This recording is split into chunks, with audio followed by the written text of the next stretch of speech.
Silakan Tom. Siap. Ya baik, selamat sore ya rekan-rekan media ya. Sebagaimana yang kita rencanain bahwa hari ini tanggal 15 April ya 2025 16 ya, April 25 kami akan memberikan keterangan pers terhadap perkembangan kasus laporan klien kami, baik itu di Polda Metro Jaya maupun di Polres Jakarta Selatan. Dan kalau mungkin nanti ada tambah-tambahan terkait laporan klien kami di Polrestabes Medan juga akan kami jawab. Ya, jadi terhadap peristiwa-peristiwa ini dan laporan ini, saya bersama tim ya. Di sini ada Pak Samuang Manulang, Pak Darsono, Pak Putra Kaban, panggilan Dedok. Nah, ini beliau Oki Pranata. Ya, Oki Pranata ya, bukan salah, jangan salah. Ini Oki Pranata. Ya, jadi kami bersama tim. Jadi untuk pertama sekali kami akan menyampaikan penjelasan yang selama ini ya yang dituduhkan terhadap klien kami mengedarkan produk skincare yang berbahaya ya. Jadi pada kesempatan ini kami ingin sampaikan bahwa produk klien kami itu tidak seperti yang dituduhkan oleh masyarakat dalam media sosial. Nah, untuk kesempatan itu kami mintakan kesempatan Pak Samuang Manulang untuk menjelaskannya.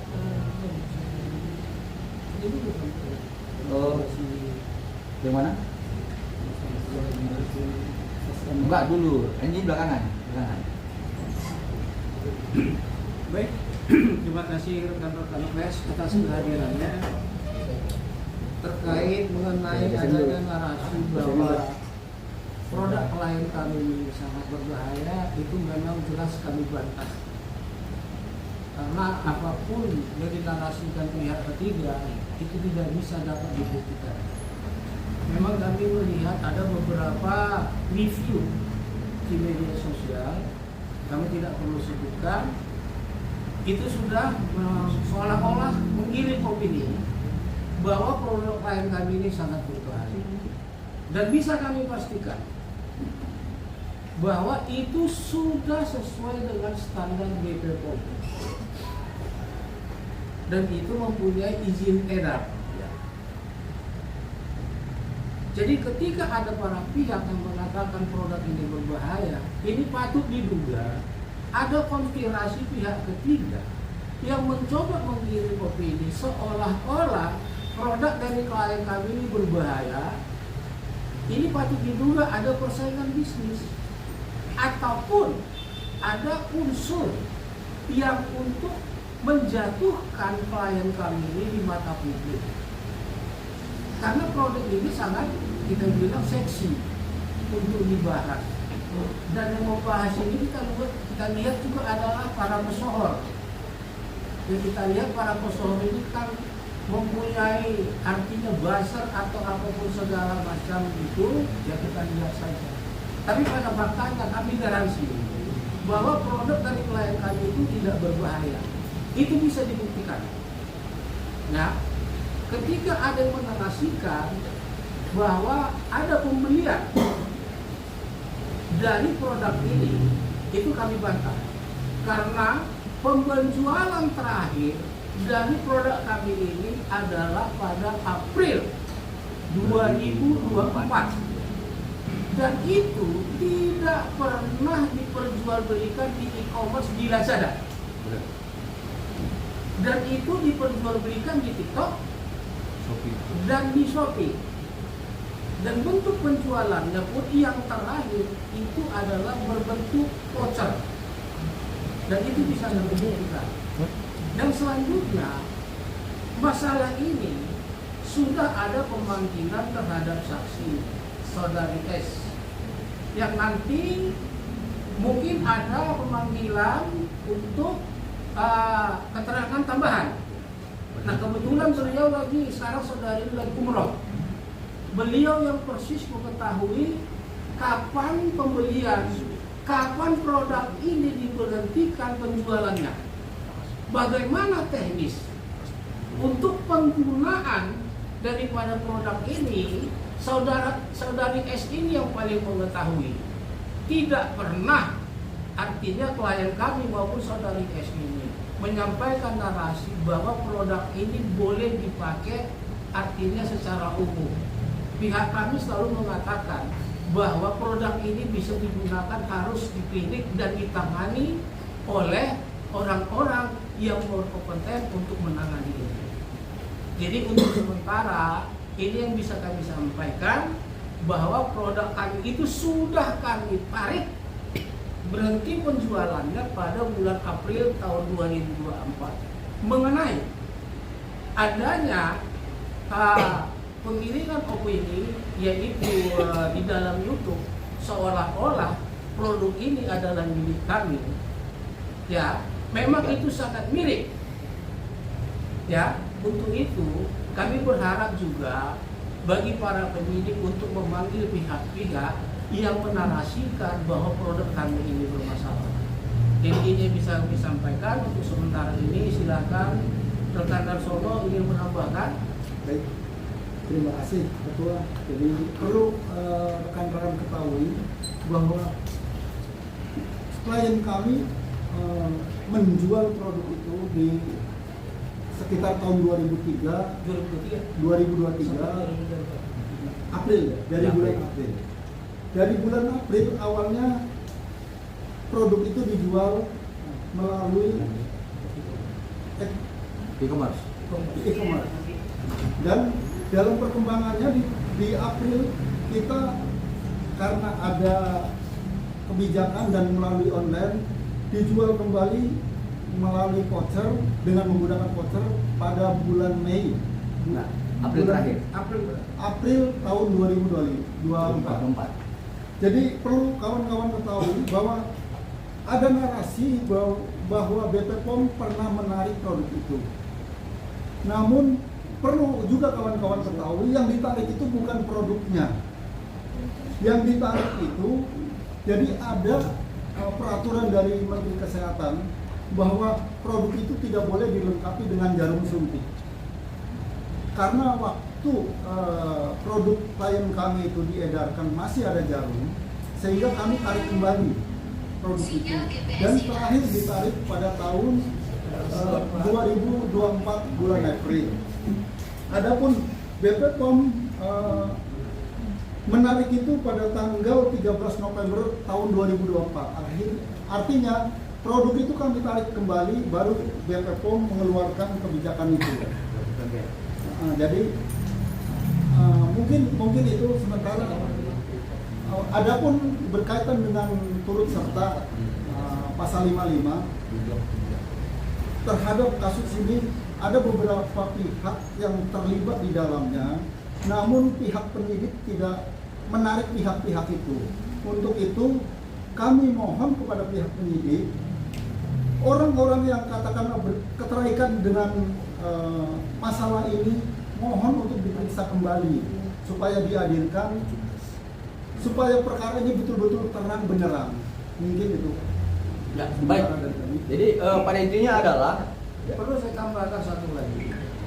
Jika ada pihak-pihak yang menyatakan, yang menarasikan bahwa itu adalah produk kami, tolong itu dibuktikan dengan bukti pembeliannya.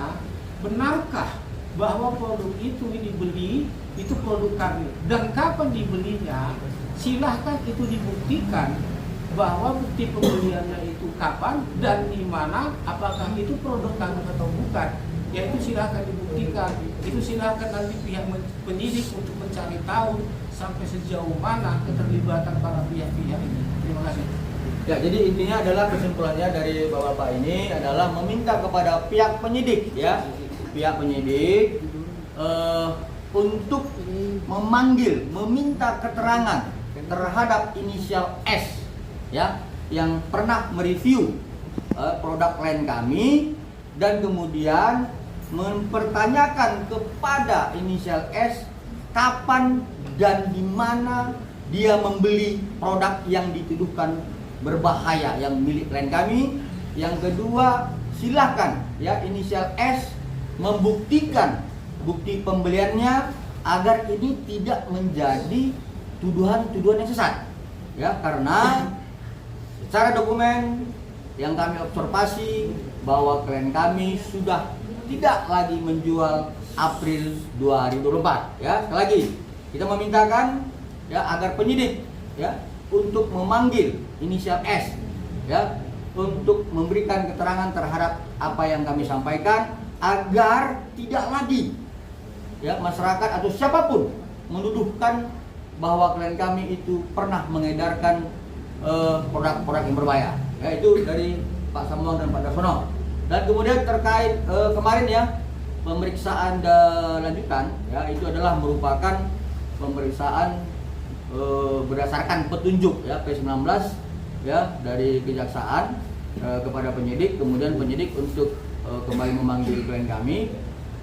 Terhadap itu kami mintakan saudara Dedok, ya, dan Oki Pranata untuk menyampaikan apa hasil pemeriksaan kemarin. Silakan. Baik, terima kasih rekan-rekan media semua. Agenda kita kemarin itu adalah untuk BAP tambahan terhadap pelapor dan saksi. Jadi kami beranggapan bahwa pertanyaan-pertanyaan yang diajukan oleh penyidik kemarin itu adalah sebuah petunjuk. Jadi pertanyaan yang diberikan itu salah satunya adalah bagaimana awal mula perkenalan pelapor dan saksi ini dengan tersangka NM dan IM. Nah, selanjutnya semalam kemarin kami juga ada menyerahkan berupa bukti petunjuk, ada 25 bukti petunjuk yang kami serahkan kepada penyidik, dan kita berharap semoga itu bisa dijadikan bahan pertimbangan untuk mengambil langkah hukum ke depannya. Nah, selain daripada itu ada juga pertanyaan dari penyidik mengenai yang saya bilang tadi sebelumnya, bahwa bagaimana rincian awal mula si pelapor dan saksi ini mengenal tersangka NM dan IM. Itu saja dari saya. Terima kasih. Tambahkan saudara Oki Pranata. Baik, saya tambahkan terhadap pertanyaan-pertanyaan yang lain.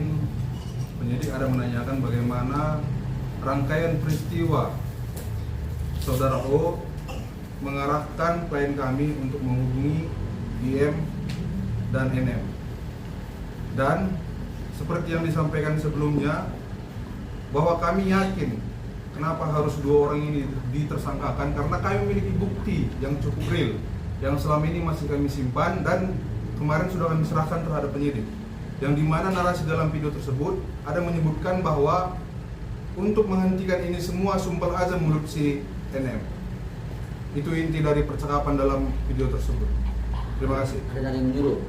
Gimana, Bang? Ada yang menyuruh? Ya, yang pasti ada yang menyuruh untuk menyumpel mulut si NM dengan uang. Oke, sekian. Terima kasih, Bang. Baik, jadi rekan-rekan, perlu kami tegaskan bahwa kita ini jangan lagi menggiring-giring, ya. Laporan dari klien kami dengan nomor LP 7355 tertanggal 3 Desember 2024 adalah dengan persangkaan pasal 368, ya, kemudian 27B ayat 2, kemudian pasal 345 Undang-Undang TPPU. Nah, artinya persangkaan pasal inilah yang sedang diproses oleh penyidik. Tapi kemudian yang kami sekarang ini heran, kenapa terus digiring-giring dengan persoalan produk-produk yang berbahaya. Sebenarnya produk klien kami itu klien kami tidak pernah mengedarkan produk yang berbahaya sebagaimana yang dituduhkan selama ini. Dan memang klien kami sekitar kurang lebih 1 bulan yang lalu telah dipanggil oleh penyidik untuk dimintai keterangan terhadap yang dituduhkan tersebut. Dan kemudian sebagaimana disampaikan oleh Bapak Samuang Manulang, bahwa klien kami, ya, saat itu dengan juga saksinya, ya, ketepatan Pak Samuang juga yang mendampingi, telah membuktikan dokumen-dokumennya bahwa produk klien kami itu sudah selesai dan close seller itu di April 24. Ya, kemudian terhadap yang kemarin diperiksa klien kami sebagai pelapor dan saksi 2 orang lagi, mungkin nanti menyusul, ya, saksi tambahan yang tadi disampaikan oleh Pak Samuang, itu jelas mengarah kepada, ya, petunjuk jaksa, yaitu terkait bagaimana peristiwa, ya, bagaimana peristiwa klien kami ini berkomunikasi dengan inisial O, kemudian mengarah kepada IM, mengarah kepada NM, lalu mengarah kepada inisial S. Itu pertanyaan pada penyidik kemarin. Nah, jadi mudah-mudahan, ya, dari petunjuk jaksa apa yang sudah kita bangun selama ini sebagai konstruksi hukum kita ini dapat dikaitkan secara terang benderang ya. Jadi pada kesempatan ini saya perlu sampaikan ya, ada satu azas yang sering kami sampaikan dalam hukum itu nullum delictum nulla puna sine previa lege punali. Ini harus dipahami, tidak ada satu pasal pun dan tidak satu ada perbuatan pidana pun tanpa ada pasal yang mengaturnya. Ini kan klien kami dituduh. Jadi pasal yang mengatur dia itu pidana itu apa gitu? Nggak ada kan? Kami laporin. Salah satu yang saya sering dengar. Kemudian dikatakan bahwa klien kami itu merekam dapat dipidana. Artinya dengan pasal 31 Undang-Undang 19 tahun 2016. Sebenarnya bukan begitu penyebutannya. Kalau di penyebutan tentang soal pasal 31 adalah pasal 31 Undang-Undang nomor 1 tahun 2024 tentang perubahan kedua Undang-Undang nomor 11 tahun 2008. Dan itu pun tentang intersepsi dan penyadapan. Yaitu dibedakan intersepsi penyadapan terkait dokumen elektronik dan informasi elektronik berbeda dengan merekam. Itu sudah dijelaskan di dalam putusan Mahkamah Konstitusi nomor 20 tahun 2016 di halaman 96. Ya itu silakan dibaca. Ya seperti itu. Dan juga saya perlu tegaskan bahwa terkait klien kami ya yang ada di Medan ya, di Medan ini kan sudah dokter S itu ada tersangka gitu. Lalu disebutkan mana boleh itu dokter melakukan justiper dan sebagainya. Silakan laporkan klien kami, tidak ada pasal mengatur itu tentang pidananya. Silakan laporkan. Jadi begini, kami advokat. Ya, kami advokat. Jadi kami ngebacotnya pasal gitu. Jadi kalau kami ngebacot pasal, ya balas kami dengan pasal. Jangan ngebacotnya yang lain gitu loh. Ya, jadi pada prinsipnya kami tidak mau lagi ribut-ribut di media sosial, ya. Bahwa kami sedang memperjuangkan hak klien kami berdasarkan surat kuasa yang diberikan kepada kami. Jadi kita tunggu, ya kita tunggu dari proses hasil penyidikan dari pihak penyidik Polda Metro Jaya yang kemarin. Ya kita lihat apakah nanti akan ditambah lagi tersangkanya atau tidak, ya tunggu. Ya, tetapi kami tetap bertahan dalam konstruksi hukum yang kami bangun sebelumnya. Demikian, saya pikir demikian. Ada yang mau ditanya, kawan? Bang, terkait dokter O tadi, abang mempunyai bukti nggak, Bang?